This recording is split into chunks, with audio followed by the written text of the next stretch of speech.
તો નસવાડીમાં ભારે વરસાદને પગલે અશ્વિન નદી સતત બીજા દિવસે પણ બે કાંઠે વહેતા સ્થિતિ ગંભીર બની છે। કુકાવટી ગામે નિર્માણાધીન બ્રિજના પિલર સુધી પાણી પહોંચી જતા 3 ગામોનો સંપર્ક તૂટ્યો છે। ઉપરવાસમાં ધોધમાર વરસાદના કારણે નદીનું રૌદ્ર સ્વરૂપ જોવા મળતા કાંઠાના લોકોને સાવચેત કરાયા છે।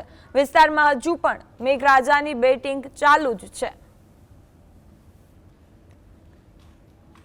આવેલી છે આ સામે ગામ આવેલા છે 3 જેટલા એમને સામનો થોડો મુશ્કેલ પડે છે તો એમ ફરીને આવવું પડે ત્યાં 5 કિલોમીટર કન્ટિન્યુ।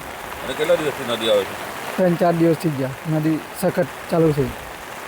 હવે એ લોકોને ડાયવર્ઝન બનાવ્યું તે પણ બંધ થઈ ગયું છે? ડાયવર્ઝન બધું ધોવાઈ ગયું છે, પાણી જેટલું આવ્યું હતું, આવવા જવામાં તકલીફ પડે છે।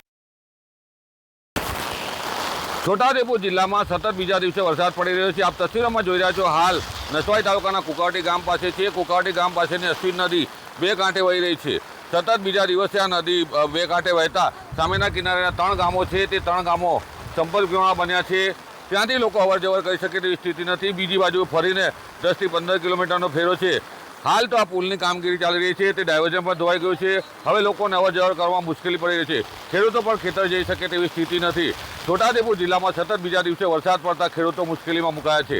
રફીક ધણીવાલા, GSTV।